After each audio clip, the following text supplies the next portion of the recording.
Jimmy Butler, he's a very interesting player to me. He's like, oh shoot, I don't know where to go with the ball because I haven't been able to think. It was a great series. Game 4 was one of the best games I've ever watched in my entire life. Now LeBron's a four-time champion, and Anthony Davis gets his first. It's unacceptable. So happy when the Astros lost because it would definitely be a 2020 thing. Yeah, I was impressed by their game. Braden Point, Andre Palat, Nikita Kucherov. That was the best line in the playoffs, no doubt.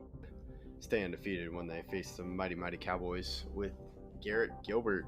Hey everyone, I'm Jared Sandler, and you're listening to Outsiders Opinions. What is up, y'all? Welcome to our NFL Opinions of the Week.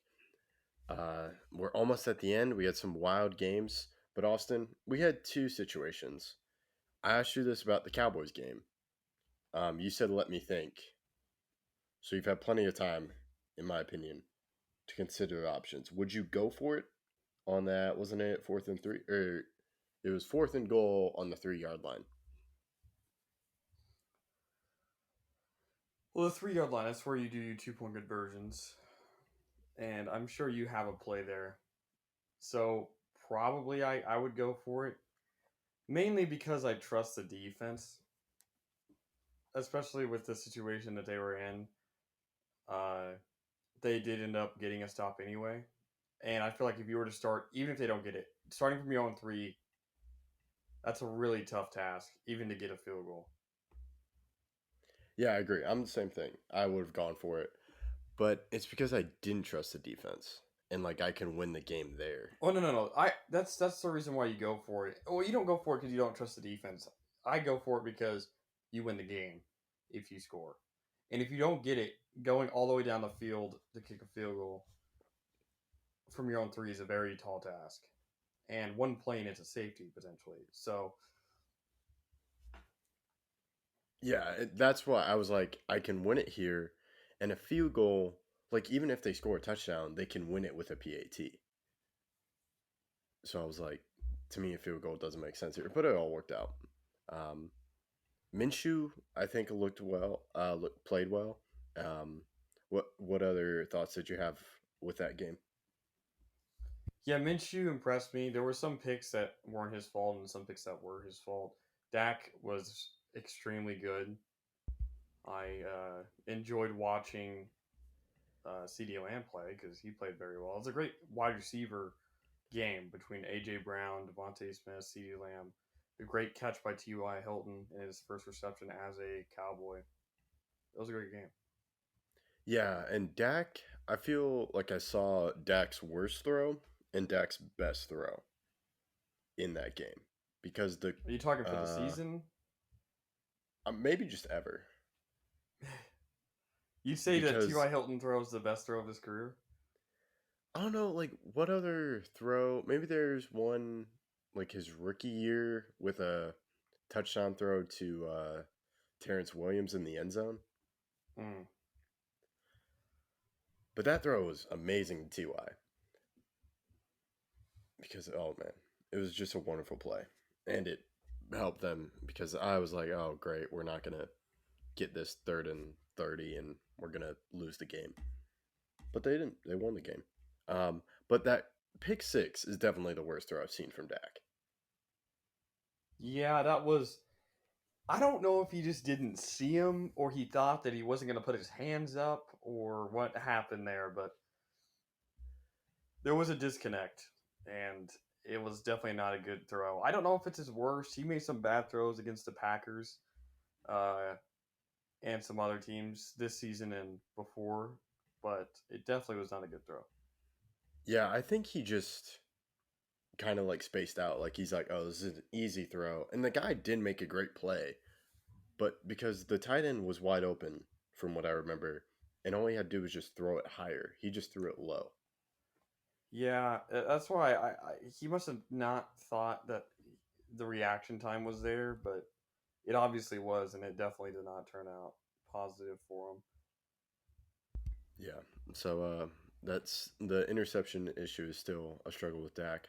And we did have another issue with the Packers and Dolphins where the Packers pulled it out. They were, to me, in a very similar situation with the Cowboys, but there was more time where they could have gone for it, but they opted to kick for the field goal. For the Packers, they'd already gone for it on fourth down 3 or 4 times before that, and they'd only gotten one. So I get it, at least mentality speaking. Like, hey, we haven't gotten this many times. Like, let's just keep it safe. Our defense has played well. It's more of a mentality thing. Which the Cowboys, their offense have been so great all game that I don't see the downside of going for it. But for the Packers, they hadn't gotten many fourth downs that game. I think they were 1 for 4, 1 for 3, and they just didn't want to risk losing the game, especially with how their defense had been playing. Yeah, that's a good point. And Tua did not look good in that final quarter where he threw 3 picks. But overall, the thing is the Packers are still in the hunt for the playoffs, which I think could happen given if the Cowboys went out, that would lead to a Commanders loss. And I don't know what Vikings team the Packers are going to play this weekend. Well, also, they practically secured one more win with the Vikings. I think would secure the 2 seed, right? Because I think they had a tiebreaker over the Niners. I believe so. Maybe, or I think if the Niners win out, they get the 2 seed. And the Vikings have to lose out. So the Vikings would have to lose both games. Yes, I believe so.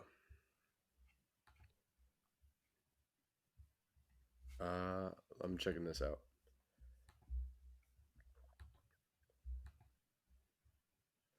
Yeah, you need 2 Vikings wins,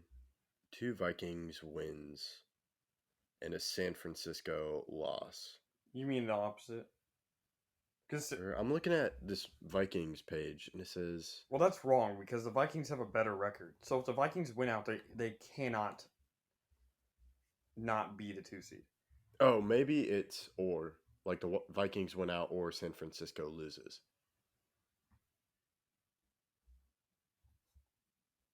But that makes no sense, because if the Vikings go 1-1 and San Francisco goes 2-0, wait. So they don't have the tiebreaker. I guess not. Did they play each other? But the thing is like, with what you just said, right? Or San Francisco loses, so that implies that if the Vikings go 1-1 and San Francisco goes 1-1, yes, the Vikings have a better record. But they're saying if the San Francisco goes 1-1 and the Vikings go 0-2, the Vikings still get it because it says or San Francisco 1 loss.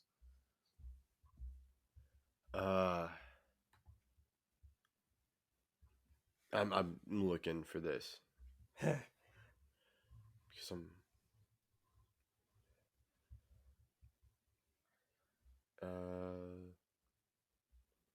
okay, this talks about the Niners in the 1 seed.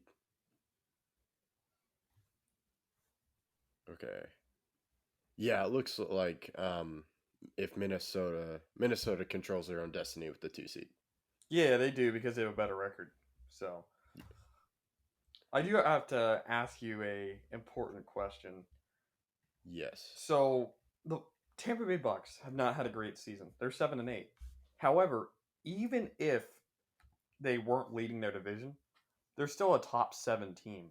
So is it really that bad of a playoff? Like okay, for example, when we go back to Washington when they were 8-9 and made it back in, or no, they were 7-9 and made it back in 2020. That was viewed as a really bad playoff team. Why? Because they kicked out teams that could have been in the playoffs, I believe. But in this one, like, they're not... I don't view Tampa as all that bad of a playoff team in the sense that they aren't kicking out a team that has a better record. Do you get what I'm saying? There is no better option. Record-wise. Yeah. So I don't necessarily see it as a travesty for the game that, oh my God, they won their division. And that's why they got in. Because they went out there 9-8. Even if they don't win out and they just make the playoffs as a losing record team like 8-9, there's a good chance the 7 seed is 8-9. because Yeah, I don't that's really probably trust true. Washington under Carson Wentz. I think moving off of Taylor Heineke is a not great decision. Heineke did not play that bad against the 49ers, even though they did not play particularly well. I know he lost the fumble, but they just play better for Heineke. Heineke, I think, relates better to players. He's a much more high energy, high effort guy than Wentz is. And while Wentz probably has better talent, I would take Heineke any day of the week. Heineke is 5-3-1 as a starter, while Carson Wentz this year is 2-4. So I do have to question Ron Rivera there of why, especially mid game, taking Heineke out, very questionable. He didn't even throw a pick.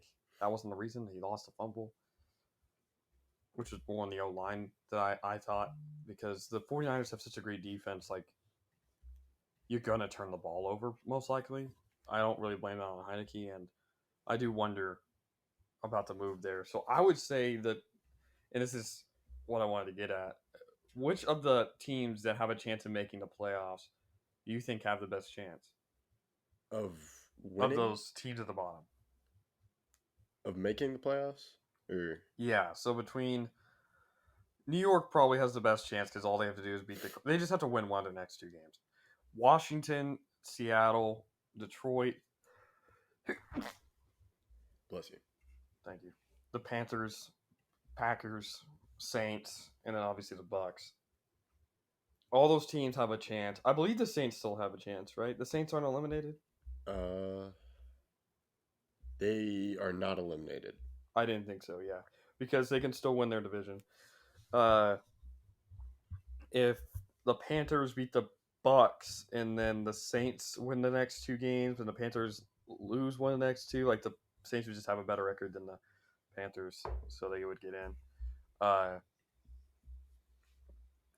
But yeah, of those teams, which team do you think has the best chance of getting in? I'm probably gonna say Bucks because I'm not sure if the Panthers are gonna be able to beat them. Because I also want to talk about the Bucks because I found the right word to describe them. They're basically a cockroach. Because if they just linger around and they're not totally dead, they can win the game. Because during the Cardinals game, as soon as it hit 2 minutes, I'm like, great, Tom Brady's going to win the game. Because in the 2 minutes, or when it's in less than 2 minutes, that's when the Bucks decide to go no huddle offense. Their In a no hurry huddle up. offense should be what they do the entire game. Yeah. It actually I've they heard- move the ball. I've heard like points of like they can't always do a hurry up, just because like it put their defense out there too many times. But if they did a no huddle offense where it allows Brady to read the defense, they said that's what makes it great because Brady reads the defense and then he knows exactly where to go with the ball. So I'm like, if the Bucks just linger around, they're probably going to win that game because it plays to their strength, which is Brady. But to me, they're not a good team. They don't have a quality O line. Their O line keeps getting hurt. They need Ryan Jensen back. Their wide receivers are high. I don't know if they still lead the league in drops, but they're very high on that list. Brady now is forcing the ball, so he's throwing more picks, but that's because he's trying to force the ball, trying to get the ball down the field as they're not moving the ball enough. Their run game is one of the worst I've ever seen, ever. Their defense is good, but I feel like he gives up too many big plays against good teams. People were saying that like Brady is getting carried by his defense, but the games where the defense has played exceptional are against a team like the Cardinals, who are starting their third string quarterback, or other games where they played well, like the Saints, where they're not even starting their starter. Like, I don't think the defense has been as good as some people are trying to make it out to be. Yeah, I agree. And they're missing Shaquille Barrett, in my opinion. A huge pass rusher. Yeah, That'll help arguably their the best defense. player on defense. Yeah. So yeah, I want to talk about the Bucks. So that's why, just because if they linger around, but then Giants probably, since they just have to win one game, and they do play the Colts this week, which that's a team that's just off the rails. Yep, I totally agree. That is. I don't even know what to think about the Colts, but to continue here, a team that I think has the least amount of chance, I would say, is the Saints. But if we're gonna go with teams that are 7-8, that one is tough because I really like the Seahawks. I believe the Seahawks team is much better than people give it credit for. If it could just get its run game and defense down, I think that they would be a playoff team because Geno Smith has played amazing. But their next two games are against the Jets and the Rams, so they could definitely win those next two games. But they've lost 3 straight. And Washington, I don't believe in. The Lions, what are your thoughts about the Lions? I think they're a fun team, and it seems like they're really fighting for Dan Campbell. So I think they could make it. It looks like they play the Bears, and then do they play the Vikings? No, they play the Packers. They basically play the Packers in a playoff game. If the Vikings lose to the Packers, which means the Packers win, and then the Lions beat the Bears, I think that's a playoff game, basically. Yeah, I would agree. I think the Commanders play the Cowboys and who?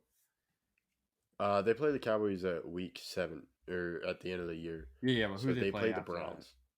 The Browns? Yeah, who are out So- of the playoffs now. I think they lose one, win one. I think the Commanders win one game, lose one game. They beat the Browns because the Browns are horrible and are starting Josh Dobbs as their QB next game, which is crazy. And I thought then, that was Titans. oh, that's Titans. That's right. He was wearing a Browns jersey in the post, so I just got confused. That's my fault. But still, even Oh, under yeah. Deshaun Watson, he is. The Browns are not playing well. Their offense cannot get clicking. Maybe that's because Deshaun Watson wasn't with the team the whole year, or maybe it's because he doesn't gel well with the system. But whatever the reason, the Browns aren't good. So I think the Commanders go 1-1, finish 8-1, respectable record. But I feel like the Packers or the Lions are probably the team that gets in. I think one of those teams goes 9-8, and I really think it's down to that Lions Packers game. I think week 18 we see a playoff game, and it's Lions Packers. And we also have another playoff game, Jaguars and Titans. That's true. That's true. No matter what happens this week, that's why the Titans are sitting everyone and starting Josh Dobbs. Or they're also same starting with the Josh Dobbs Cowboys, because so. Malik Willis has not been great. And they got to figure out who their QB is going to be. But, I mean, at some point they may just start Derrick Henry at QB. But Yeah, that is what it is. Yeah, we're recording before then, but I don't think it's going to be much of a game. We'll see what happens. But I don't get why they're not playing Willis. So you think they don't believe in Willis? This they wanna year. see it I happen. think they don't believe in them this year, and they're trying to win. If you get in the playoffs, you can't tank. You never know what's going to happen in the playoffs. You never know how many years you're going to have. You don't know if next year you tear your ACL and then you tear your ACL again and you never get to play again. Or you just never get signed. Or the coach you get fired. Or something happens. So you really, really have to appreciate every playoff game as it's your last. And so I feel like they're going with Dobbs this game to see, is Dobbs who we're going with if Tannehill can't come back? And like I said, it does not matter. Even if the Jaguars win and the Titans lose this week, next week matters more. It's the Titans when they get in, Jaguars when they get in. So they're prepping for that as a playoff game because it is. It's a playoff game no matter what happens. So I'm excited to see. Yeah, 2 playoff games week 18 would be fun. If I could choose a team that gets in, like as a squad, I still think the Seahawks are better than the Lions, the Packers, or the Commanders.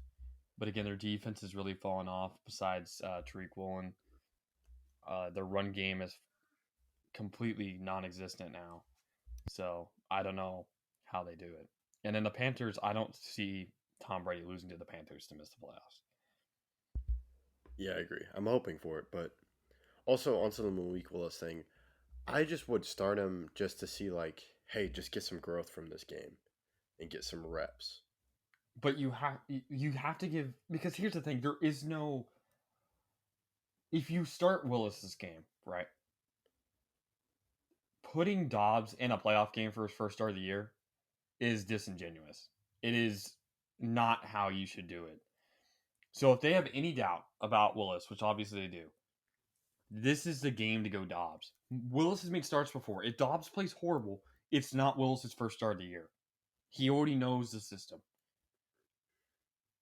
Even if he's a young QB like he is. This is their only chance to go, hey, this is a preseason game, practically. Learn the system. You're not going to have Henry. We get that. You don't have to play exceptional. You don't have to win. Just show us why we should start you. It is a trial game. It is a tryout. He's trying out for the playoff QB position. If we're going to count Week 18 as QB. Not as QB, but as playoffs. So you think he's playing next week? If he plays, all right. Yes, if he plays well, yes. Okay, I'm thinking Willis starts next week. That's why they're resting him. They're not. Why would you? No, I don't. That doesn't make sense. That's my thing. Like I think. No. But here's why that doesn't make sense. He's not hurt. Like all the other guys they're resting, they're not really resting. They're resting. Yes, you're right. But it's guys that have played every game all year, or have lingering injuries because they played every game all year, or just have nicks and bruises. But Willis has not played every game all year and still needs to learn. If you are starting him next week, you have to play him this game for learning purposes. So Yeah, my thing is that they are seeing, is Dobbs the right choice? Because Willis has already made starts. And yes, it kind of hurts, or it doesn't stun. It hurts his growth this year to not play this game. So I think they're banking on Dobbs showing them something. And if not, they can still turn to Willis, who has played games before. But if, let's say, Willis plays horrible this week, and they want to say, no, we got to go to Dobbs. We have to. It puts Dobbs in a very, very tough spot. Yeah, I see your point.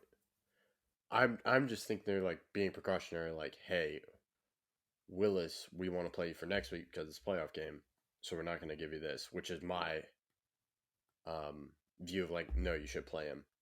But you and I are just disagreeing on who will play next week. Well, maybe not, but we're disagreeing on who has the potential to play. You're saying no matter what, Willis starts. No matter if Dobbs throws for 500 yards and 4 touchdowns, Willis is starting. Yes. Okay, I say it's performance-based. Willis could start next week, and I would agree with you if Dobbs plays horrible. I would totally agree with you. Okay. But that's fair. I think Dobbs will start if he plays competent. He does not have to win the game. He does not even have to play well. He just needs to show that he can lead the team as a QB, which I don't think Willis has really shown. Well, I don't know. Let me just check Willis's record this year. I don't know if he has a win. Or did he play? No, they lost last week, right? He's 1-2 as a starter. He has 0 touchdowns, 3 picks. He's yet to throw for a touchdown. Yeah. He's yet to throw for 100 yards in a game. Damn. Even in games he started. Last week they lost to Houston. He played every snap. He threw for 99 yards. And 2 picks. Yeah, I don't view him much as a thrower right now. I view him more as a runner. And then it gives them the read option with Derrick Henry and Willis. And then he just does. But you wouldn't see that as a play-by-play type thing? Like, oh, if this happens, we'll do this? Like for example, they just play Dobbs, and then, hey, Willis, you're going out there for a read option that sometimes you could throw an RPO. Just run an RPO read option. Or sometimes you could throw out of it. But mainly you're there for the read option. I just view it as they're just like a Marcus Mariota with the Raiders on Raiders. their run game, and they're because I'm not a huge fan of switching quarterbacks within the game for certain plays. I disagree with that because there's certain plays where it's not really a quarterback you're putting in. Yes, Willis could throw the ball. It's like Taysom Hill. You're telling me you wouldn't put Taysom Hill at QB sometimes? He's so versatile. He could literally do anything with the ball. Defense, like you know what's going to come up. Taysom Hill threw for like a 30-yard touchdown, and then the next drive runs for a 67-yard touchdown. Taysom Hill is not someone that you just game plan for, oh, he's going to run the ball. Always going to hand it off to Alvin Kamara. Always going to pass the ball. You can't. Taysom Hill is one of the most important players for the Saints. I'd say he's the most important player for the Saints. I would agree with that. Kamara did not play all that well this year. Michael Thomas was consistently hurt. And what Hill can do is so important. Like, he'd be a perfect player for any team. But, again, if Willis could just become just the runner or passer, not even the receiver that Hill is, I feel like that could add an extra layer to the game plan. And the thing is, it's like, yes, if you have a great QB, don't take him out. I'm not saying put in Taysom Hill for Tom Brady every other play. But in the situations where they call for it, I feel like it could spice things up. Because it's not like Willis cannot pass. Okay, I see your point. But yeah. So I think, do you want to move on into the Nathaniel Hackett firing? Sure, it's way too early to fire a coach. That didn't do anything like morally wrong like Urban Meyer. Yeah, I don't really blame him. I don't really blame Hackett for the Broncos struggles right now. You can't. It is impossible, and I mean impossible, to change a team in one season. Completely change. He did not have time to get everyone he wanted. He did not have time to get acquainted to Russell Wilson. He did not have time to get acquainted to everyone on the offense. Yes, he was not a great leader. Yes, he made some poor decisions, but it was his first time as a head coach, or at least an NFL head coach.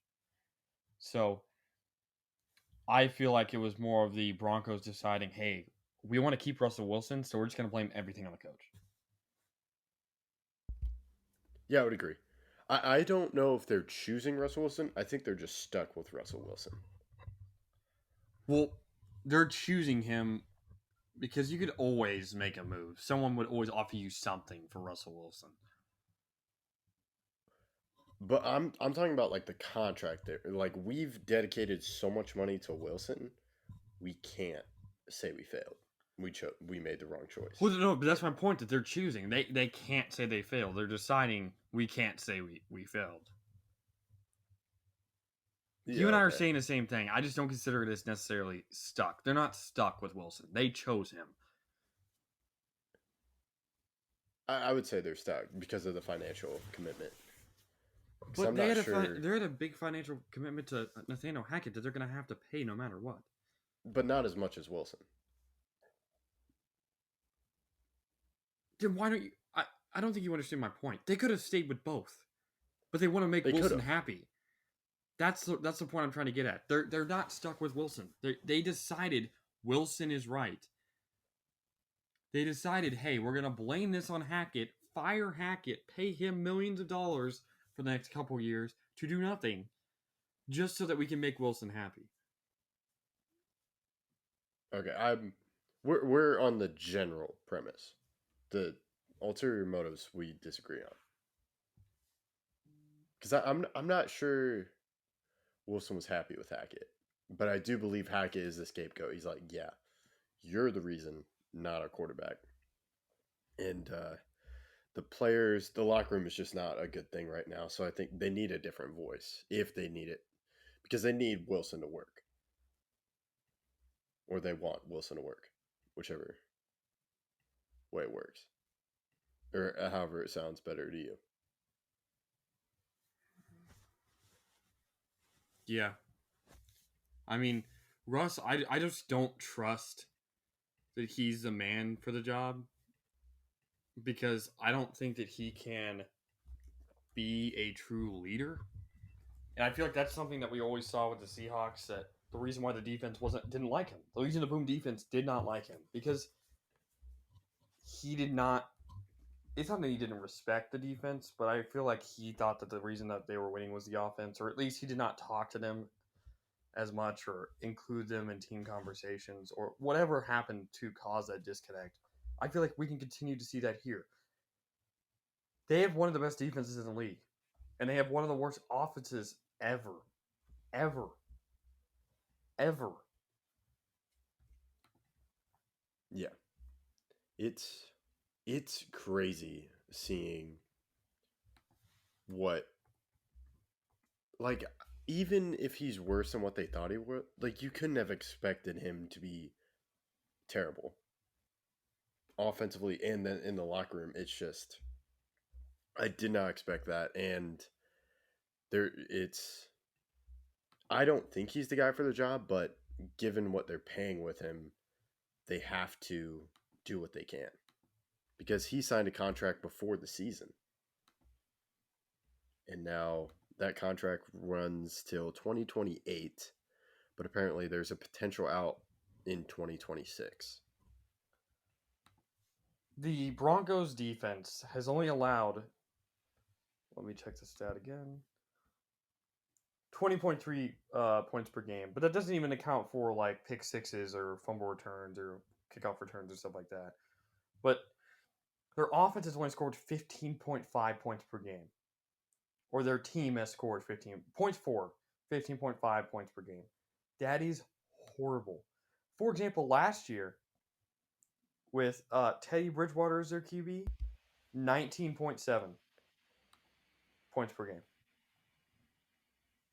Now, yes, would that team be about 500, 19.7 and 20.3? Yeah, they'd be about maybe a little bit under 500. They wouldn't be a great team. No. The offense is still not good enough. 19.7 is not good enough. Because even their defense was better last year and they went 7-10. But that was mainly because Teddy Bridgewater got hurt because they were 7-7 with Bridgewater. But still, the team got worse. And what was it? I think it was a culture issue that they had bringing on Russell Wilson. I think Hackett decided not to be a head coach. He decided to be to not interfere with Russ. Decided to not hold Russ as accountable as he probably should have. As much as probably Pete Carroll did. Yeah, I would agree. And yeah, they somehow their offense took a step back, which I didn't. If you told me that last year, I was like, "There's no way they can take a step back," but they did. This is the worst prediction I've ever made. I'll say it bluntly. I expected the Broncos to go 13-4 and then lose their first playoff game after getting a bye. I had them as the 1 seed losing their first playoff game, and then the Chiefs, I believe, winning the AFC. But me having the Bucs going 13-4 is my worst prediction ever. However, there's no way someone can tell me that they confidently believed that they would start the year 4-11. I would not believe anyone who said that. I would also agree with you. How could you? They had great wide receiver talent. They had Javonte Williams, a solid running back. They have I would argue, the second best defense in the league behind the 49ers. And they're horrible. They're not just bad. They are horrible. They played in probably the second worst Thursday night football game ever. Only behind the other game between the Commanders and the Bears earlier this year. That Colts game was atrocious. Yeah, I would say the worst game, though, would probably be the Rams. Putting 50 on them. Oh, no. I'm talking about, like, not their worst Thursday night football game. I'm talking about, like, the worst to watch as a fan. Yeah, that was definitely up there. Yeah. But gotcha. It's disheartening to see how many times they have scored no points and they expected to win. They scored 11 points on the 49ers and won. 11. Wow. The defense allowed say again? They beat the Niners. That's wild. Yes, 11-10. Right after Trey Lance's injury, Jimmy Garoppolo's first start. Jeez. They lost to the Ravens 10-9. Their defense allowed 10 points and they lost.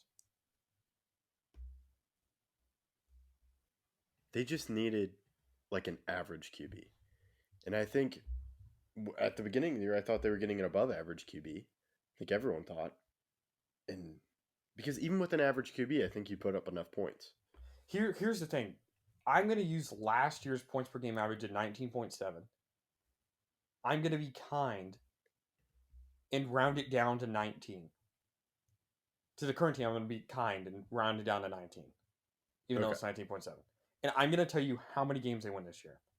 Game 1, they lose 16-17. They score 19, they win.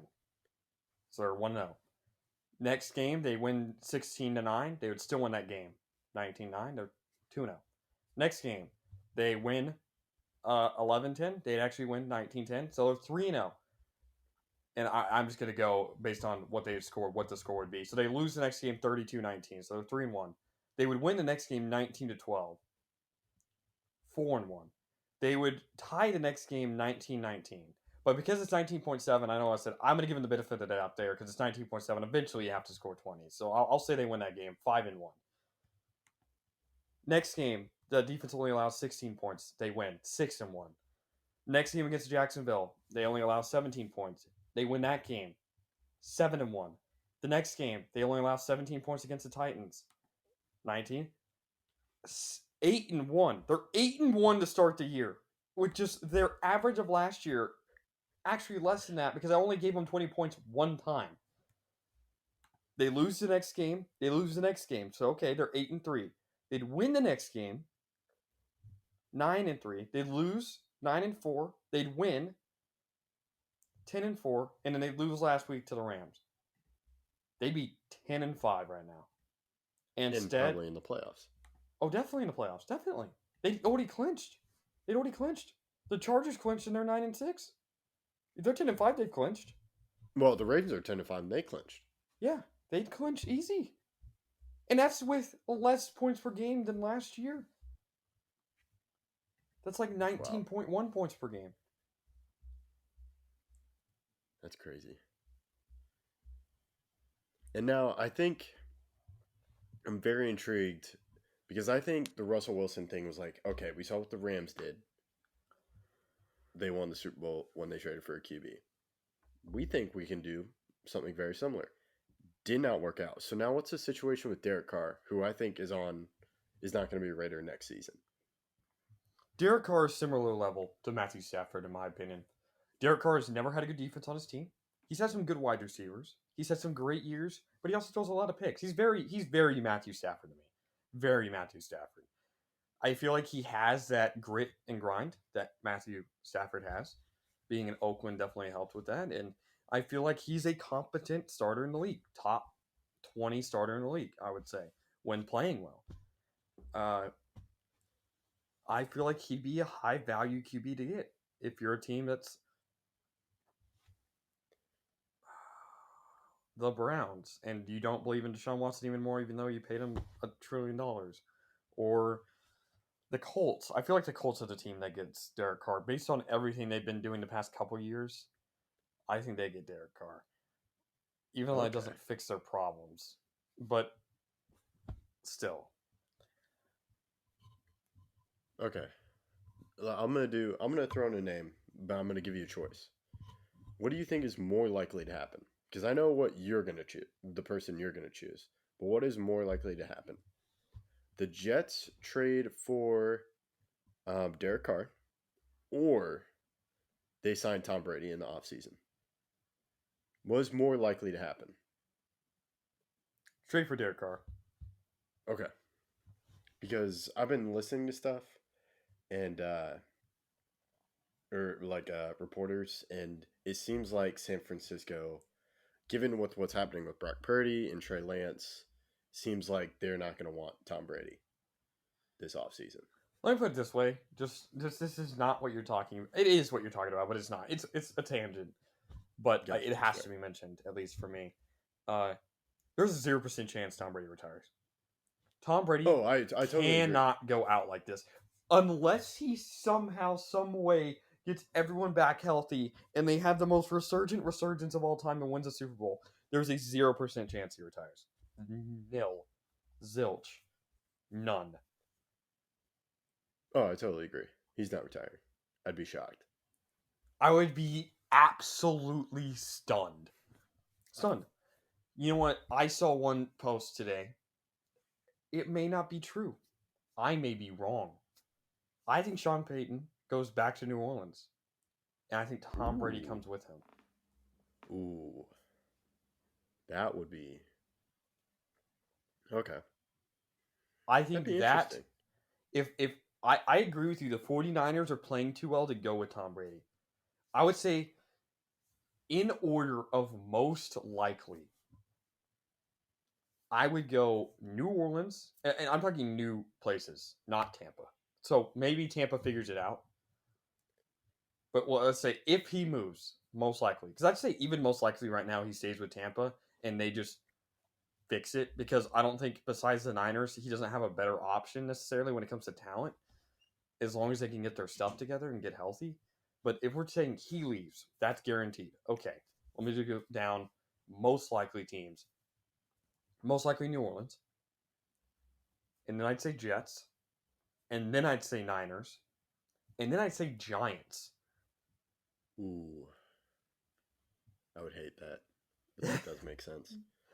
Because I feel like if he goes to the Giants, I think Odell goes to the Giants.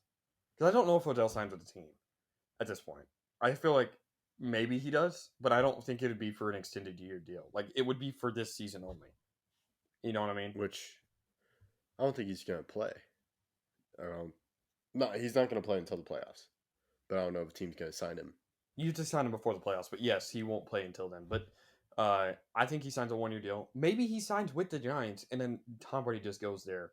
And the Giants have such a young team, a team that they could really build around. Especially if you get Tom Brady going there, you could sign a lot of good free agents. Another team that I want to put up there as maybe a 5 spot.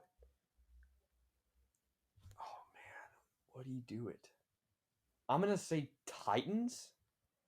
Because I think the Titans have a Brady system already with Mike Vrabel. It would be something that he knows. Vrabel is very Belichick. He's very Belichick. And in 6, I go Patriots. I don't think he goes back to the Patriots because he wants to stick it to the Patriots, but I agree with your list. You get my Titans one though, right? That I makes get, sense. yeah, I was about to say, like, Titans. I would also throw the Colts in there. I don't before think he goes to the Patriots. Colts. I think he sees what's happening and like, all these guys were really good beforehand, came here and then horrible. What happens if Peyton joins them there? Maybe. If Peyton is the coach or even a GM, I'd see it as much more likely. But that's not something I can really predict. I like your Peyton angle, though, in the Saints. It's good. I think Peyton returns to the Saints and Tom Brady follows him. And then they would still have a great defense. Would be And they would have weird great though wide receiving core. if healthy. But yes, I have to ask you this though. Would it be really weird between Tyrann Mathieu and Tom Brady? Nah. You don't think so? After I Matthew think there was have been weirder relationships he's had. maybe Because he brought Richard Sherman last year. that's true. That's a very good comparison, Kevin. That's actually a really good Thank you. comparison I because try my obviously best.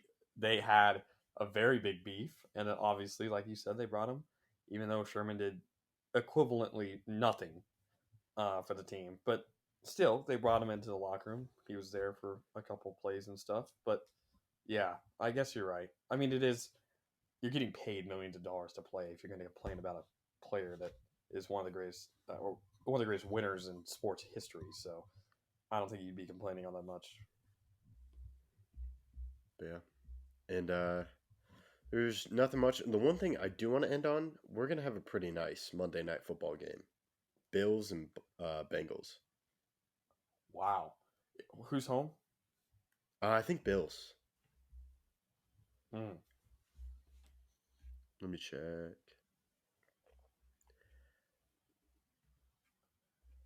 Oh, no, it's Bills at Bengals. Okay, I'd take the Bengals to win that game. The Bengals are just so good at home. And it's Joe Burrow. Yeah, at this point, I'm almost at Burrow's better than Allen. I'm on the same. I'm thinking about it because I'm thinking about our next year's quarterback rankings. Oh, I can't wait. Something I do want That's to gonna be ask fun. that I just thought of, that I just connected the dots on. Brady was thinking about going to Miami to be part owner. What if Yeah, he that's why I goes there agree with because you, of Sean Payton. yeah. But also, like, could he go to the Dolphins because of Tua's concussion issues? If he keeps getting concussed, he can't play. But In that it's Hill McDaniel's a head Waddle, coach. true, but McDaniels was with the 49ers, a place he wanted to go. That could be part of the reason he wanted to go there in the first place. I think that would be a fun relationship. Oh, to I think watch. that'd be so fun, especially the fact that Brady is older than him. But yeah, that would be fun. No matter wherever Brady goes, I'll enjoy it. Unless it's I just enjoy McDaniel as a head coach. He's hilarious. Oh yeah. He's is he the most entertaining head coach? Ooh. Off the field, I'd say yes. Even on the field, though. No, because I feel like watching Sean McVay coach is really fun. Watching Vrabel coach sometimes is really fun. Andy Reid sometimes is really fun. Andy Reid's better off the field though than he is on. Off the field, Andy Reid's a goat. Oh yeah. All right. Well, yeah. Let us know what you think. A little bit longer, but it was a good episode. Let us know what you think, and thank you for listening to Outsiders Opinions.